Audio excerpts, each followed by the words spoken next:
I'm in a place where back in the day, deals got struck, dreams were made, stories got told, and alcoholics were born.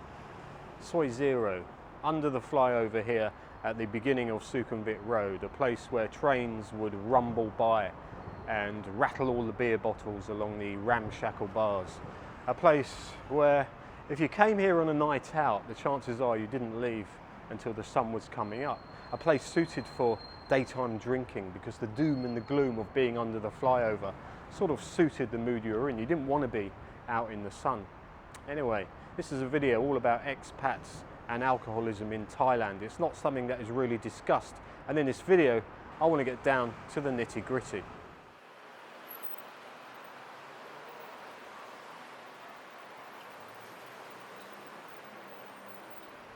There's a bit of gentrification going on outside here, and at the beginning of the old tobacco road they're clearing away street food stalls to build a nice new walkway so all the yuppies can get to the new forest park to go jogging in their face masks.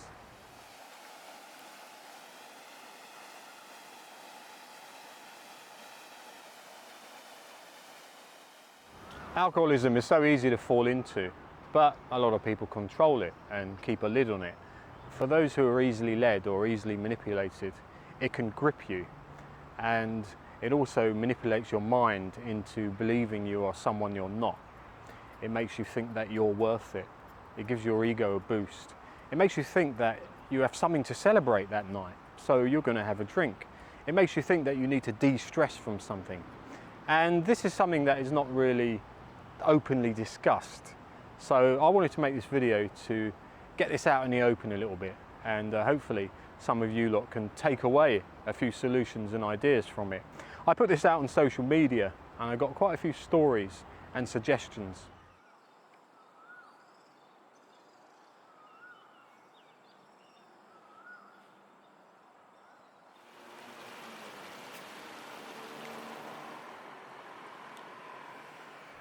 Environment plays a huge role in this as well. Take this example scenario. You came here on a 2-week holiday and you had a fantastic time. You drank every day and every night, got hammered more than you would back home, and you were in fantastic surroundings. Everyone was smiling, the food was fantastic, male and female company, you made lots of new friends, and everyone else you met was in the same position as well.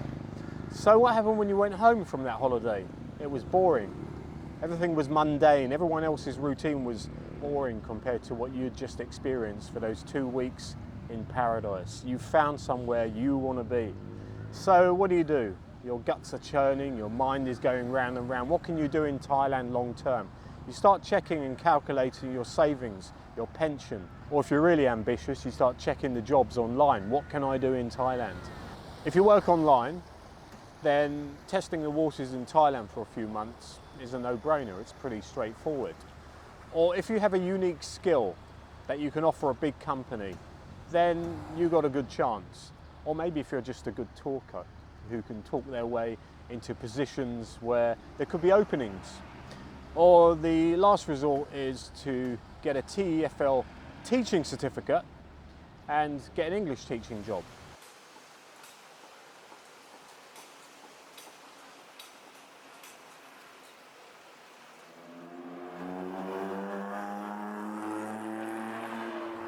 Booze can do funny things to people, and on the expat scene in Bangkok you often meet a lot of new friends, and it's only when it's too late that you realise they're an absolute nightmare to drink with.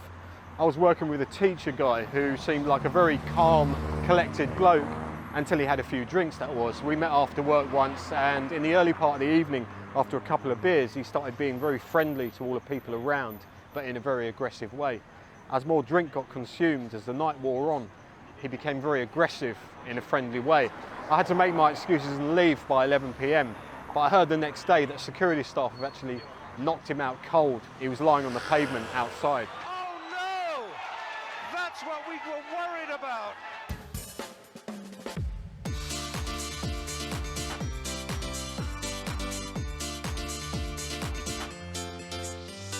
So you knew someone whose life got severely changed by the consumption of too much booze. Tell me more about it.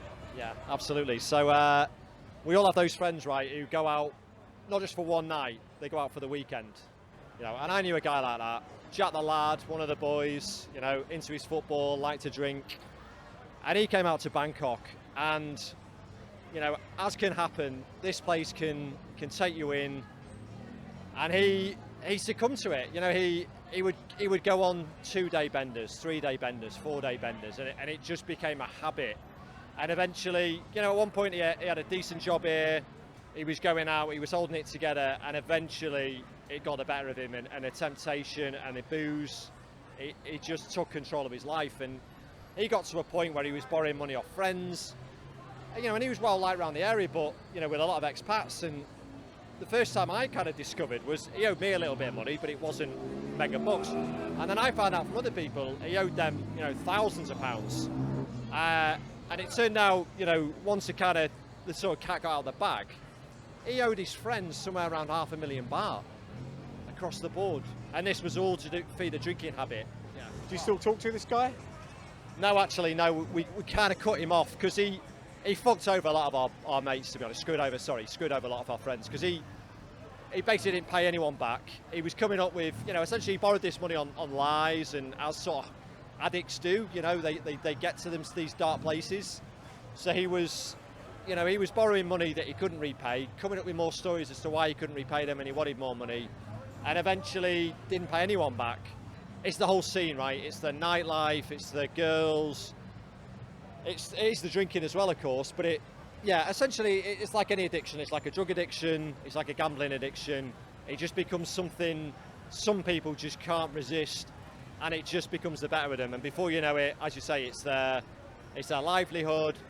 They lose their friends, they lose their wife, they lose their family, you know, the whole lot. And even mentally, you know, that guy, you saw a sort of mental change with him over a period of 12 months in Bangkok. Yeah.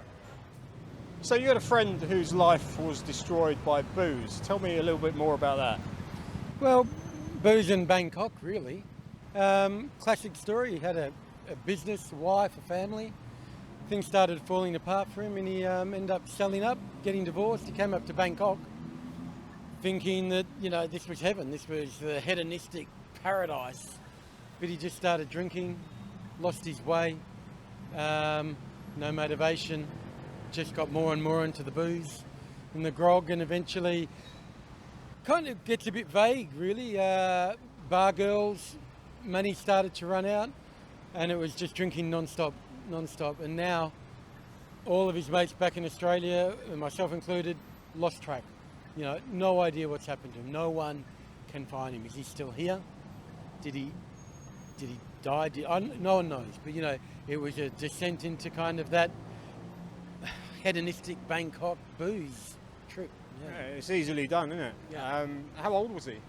He was about 50, 55 when the divorce happened, and that kind of triggered this other downfall of selling the business and coming up here and trying to be young again, you know? Yeah, that happens a lot. A lot of people rediscover a sort of second wind in their lives, get on the party scene, on the nightclub scene, on the bar scene here in Bangkok, and it just happens. A lot of people disappear, sort of go under the radar, as they say. Yeah. When was the last time you heard from him? Oh, lordy. That'd be, I mean, COVID kind of changes all of our time frames, doesn't it, a bit? Maybe about 4 years ago. But when I got up here, I started chasing him up and went back to all my mates and said, how do I find him? And I was given a couple of leads, but everyone said, these are the only way we know, but he hasn't been in contact for a long time. But, you know, he was trying to feel young again, not be young again, if you know what I mean. Yeah. And it was all about the booze and partying. Sad to hear it. Yeah. Another sad story.